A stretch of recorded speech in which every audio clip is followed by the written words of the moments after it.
Hello, everyone. Hope everyone's doing well. Hope the first week is this the first or the second week?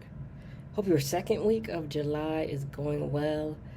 My phone is having some technical difficulties. I kind of feel like a caveman, even though, computers are a thing that people use every day. I use mine pretty much, not every day, but every week, pretty much.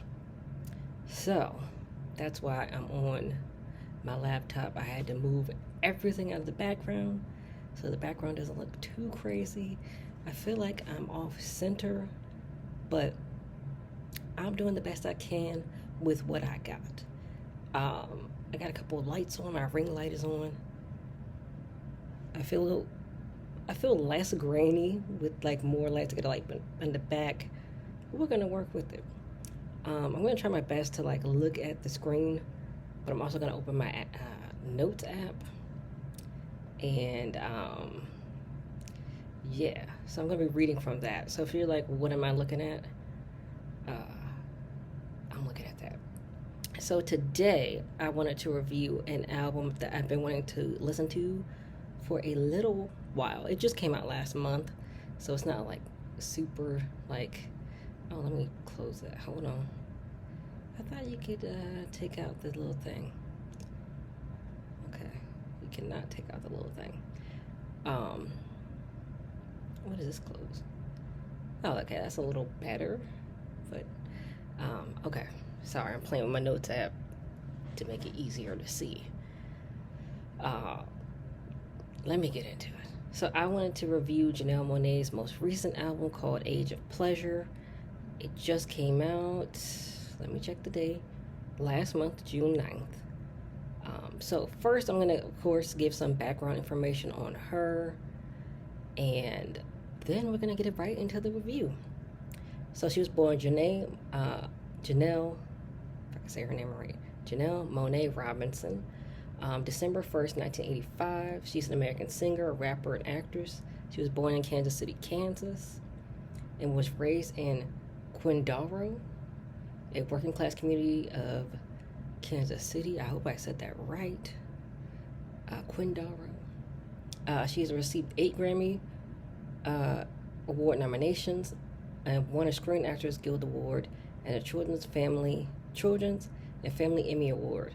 Monae has also been honored by the ASCAP Vanguard Award as well as the Rising Star Award in 2015. She was Trailblazer of the Year. She got that award from Billboard in 2018. The Billboard Women in Music Awards. She signed to Atlantic Records as well as her own imprint, Wonderland Art Society. She began her career in 2003. She released a demo album called The Audition. In 2007, she debuted a conceptual EP titled Metropolis. Suit won the chase. It peaked at number two on the U.S. Hot Top Heat Seekers chart. I cannot talk today, y'all. In 2010, through Bad Boy Records, Monae released her first full-length album, The Arch Android, a concept album and sequel to her first EP. And in 2011, she was a featured vocalist on Fun's single We Are Young, which was certified diamond for the recording, the RIAA. Y'all know the whole title. That was a big song. Obviously, it went diamond. That's a huge deal. Where was I? Topping the charts in more than 10 countries and was number 5 on Billboard 200 and served as the... garnering Monae a wider audience. I skipped this sentence. Monae's second album was The Electric Lady in 2013. It debuted at number 5 on the Billboard 200, that's the one, and it served as her 4th and 5th installments of the 7-part Metropolis concept series. I keep wanting to call her Janelle Monae's third studio album was Dirty Computer. It was also a conceptual album. It was released in 2018 to a wider critical acclaim, and it was chosen as the best album of the year by several publications and earned Monae 2 nominations at the 61st Annual Grammys, including Album of the Year. It was accompanied by a science fiction film of the same name. The album peaked within the top 10 Billboard 200. It was further promoted by her tour, the Dirty Computer Tour. In 2022, she wrote the Cyberpunk Story Collection, The Memory Library, and Other Stories of Dirty Computer, based on the album. I have seen that book, but I have not read it yet. That'd be cool to read. Monae has also ventured into acting, first gaining attention for starring in the 2016 films Moonlight and Hidden Figures. She portrayed engineer Mary Jackson in the latter, in Hidden Figures. That was a good movie. She was nominated for a Critics' Choice Award for Best Supporting Actress, and she has since starred in films Harriet, 2018, and Glass Onion. Apparently, she was really good in Glass Onion. I have not seen it. I would have to watch. Well, I guess I don't have to watch the first one, but I think there are still some people from the first one in the second one. And she's in the television series Homecoming from 2020. I have not seen that either. In 2022, she won her first Children's and Family Emmy Awards for Outstanding Short Form Program for her role in the TV series We the People. So that's just a little bit about Janelle Monae before we get into the album. I'm sure there's a lot more detail. I want to say this is her fourth album. I'm pretty sure it's the fourth one. And it has garnered a lot of attention. And it was on my list to listen to anyway, so I was like, I might as well make a video about it. So like I said, it was released June 9th, last month. The genre is Afrobeat, reggae, and soul. The vibes I got from it were confident, sensual, and free. That's what I got. That's the vibes. I really got those vibes. All right, so I'm gonna go through my favorite songs, my least favorite songs, and my overall opinion, like I do every single video that I talk about an album anyway. So my favorite songs, I actually had more favorite songs than I actually put on this list, but I always try to keep it at 4. So the first one was Champagne Shit. It was a very fun song, very fun party song. Sounds like Janelle Monae wants to have a good time and be drunk. Who doesn't want to be drunk? I mean, besides, getting sick. I love the imagery in the song, talking about how her girlfriend looks and how she wants to throw her hips. It's a fun bop. I really like this song. The next song is Phenomenal featuring Doechii. I really like Doechii. I think she's so cool. I will say I do not like she had Kodak Black on her most recent single, but I only listen to the solo version anyway, so that's good enough for me. So let's talk about the song. The song reminds me in a good way of like Alien Superstar by Beyonce, in a way that has the same like confident vibes and gay vibes, and the song is just so fun for when you want to have like a pick me up, like you're phenomenal, you're just like great, and you want to feel better. Yeah, I like it. It's very groovy, very like Vogue-y vibes, when you're in ballroom in gay culture, you voguing. That's what I mean. Madonna, Vogue, the most mainstream form, song about Vogue. Okay, so the next one is Lipstick Lover, which of course I love the title. I love a good alliteration. This is one of the singles from the album, so I always liked it.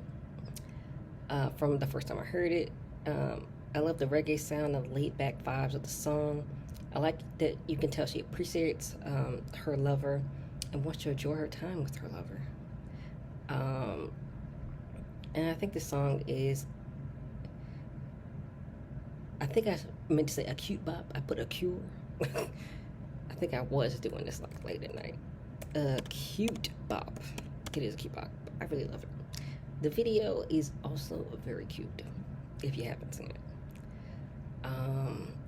My last favorite song was The Rush featuring Nia Long and Amare. I hope I said that name right. It's spelled Amaarae.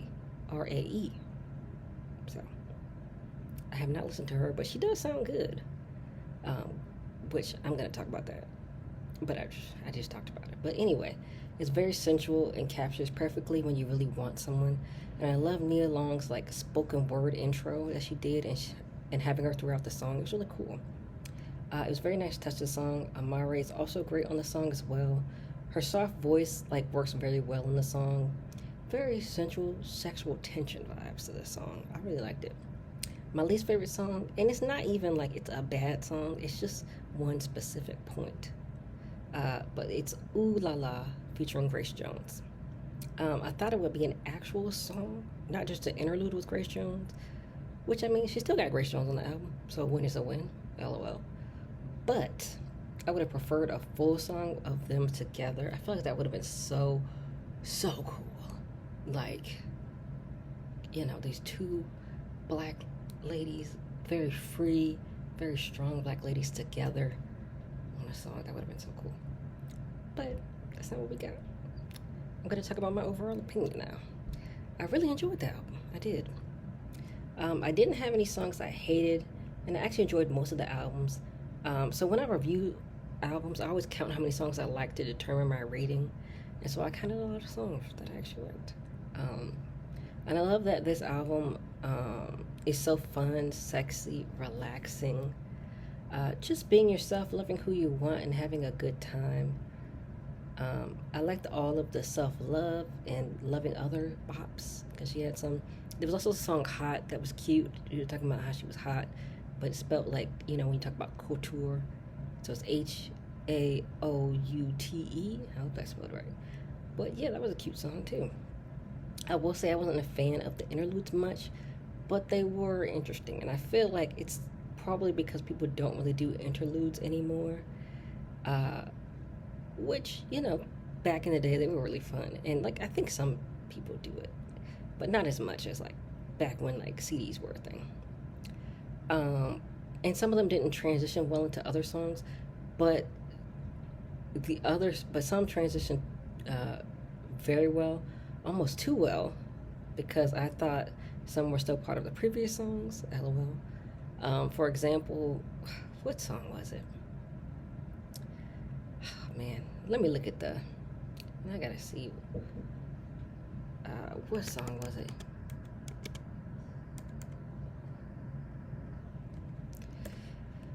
But it transitioned too well, actually, into the next song. It was, and this one's not in the order. Why are you not in the order it's supposed to be in, Google? Okay, so Champagne Shit and Black Sugar had like the same like kind of lyrics. So I thought it was just still the song Champagne Shit. So it was like too blended for that. And then when I got to the next song, I was looking at the track list like, did I skip something? No, it just was super well transitioned. But overall, I really enjoyed this album, and I would give it an 8 out of 10. So yeah, can I make this window smaller? Yes, I can. Because I feel like I'm just like not really looking at the screen. And I'm going to go on a tiny rant. Because, yeah, no, I'm just going to go into it. I love that Janelle Monae feels free to be like sexual and open with herself. And I know everyone, including myself, has an opinion, but I hate people who like self-righteously judge other people, who act like, you know, like I'm so much better because I don't do this, this, and this. And it's like, okay, you don't have to like be self-righteous about things. Like you could just say, hey, that's not my thing, but that's fine for you. You know what I mean? Like, oh, and I say, like, if you don't want to do what she does, you don't have to. Shaking my head. I feel like when a black woman decides to express her sexuality, it's always seen as doing too much. That's what my rant is called, doing too much. It really irks me because the bimbo aesthetic, like from the 2000s, is coming back, and I never see white women who are in this aesthetic told they're doing too much, unless I'm just not paying attention. But it seems like, I forgot her name, but her name was like Chrissy something. But she's like blown up on this aesthetic of like the 2000s bimbo. And unless I'm not looking deep enough into the comments, I don't see as much negativity as I see for like Chloe or Janelle Monae or Megan Thee Stallion. But I also realize like in general, black women are scrutinized a lot more than other races of women. Okay, now where was I? And I feel like if I'm not a certain way, I don't judge people who are. So if I'm not a party girl, because I'm not, I mean, I'll drink a little, like sometimes in a restaurant or something, but I'm not out at the clubs. But you know what? The girls that are out at the club, I want them to have a good time, you know? So I don't judge them. And I don't look down on other people to make myself feel better. A lot of people need to hear that. Because you may be looking down now, but life has a way of having you looking up. Okay, let me say this again. Because you may be looking down now, but life has a way for you to be looking up at some point. So you looking down now, but you might be next for somebody else to look down on you, or for life to throw something at you that you're not expecting. And now you might be doing the same thing that somebody else is doing that you just judged, you know? I'm going to talk about that just a little in detail. Like sometimes you may think, oh, I would never do this job, or I would never do this, I would never do that. And then life comes at you, and you got to do what you got to do, you know?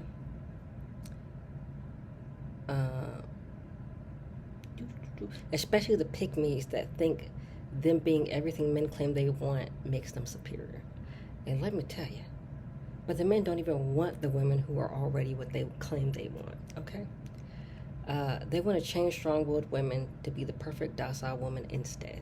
So I've seen this on Twitter a lot where people are like, why don't men pick-me's? Because they don't want them. They want to change somebody else. That's what they want to do. And even then, they will still treat you like shit no matter how you change, which I've seen a lot of that. So I just want to say, do whatever you want, whether you do too much or you do just enough. You don't need to center what other people think of you in order to be yourself. Fuck them, okay? That's it. You don't have to center. You don't have to have respectability politics with black women, because no matter what you do, whether you're wearing a suit, whether you're wearing nothing, people are going to disrespect you, you know? It doesn't matter what you do, unfortunately, especially for black women. You could be in the finest, most expensive suit ever, and somebody's still going to treat you like shit, you know, because they're racist, because they're misogynistic, and it's part of misogynoir. It's just never going to be enough for some people. So just do what you want. And I'm really happy for Janae. I keep calling her Janae. Jeez Louise, I'm so sorry. Janelle Monae, that she's doing whatever she wants. I honestly really love her. And I think she's so creative and beautiful. And she should do whatever it is that she wants. So, what do you think about Janelle Monae? You know, changing up her style, changing up her music. I think I forgot something in, like, I sent this in my review. I thought this album was going to be a little, like, more upbeat, but I still enjoyed it. It was more mellow, you know, just kind of relaxed. Like you're on vacation, you're in the hammock kind of vibe. But I really liked it. Have you guys listened to it? Do you like, you know, the direction her music is going in, the direction she's going in? Let me know in the comments, as always. If you listened to the album, you didn't like it, tell me why you didn't like it. All that jazz. And hopefully I'm getting a phone replacement, because my the cable at the bottom of my phone, I can't charge it, and then I can't put my microphone in it, so I'm getting a replacement phone. So hopefully next week I won't have to be on my laptop. But hey, I'm making it work.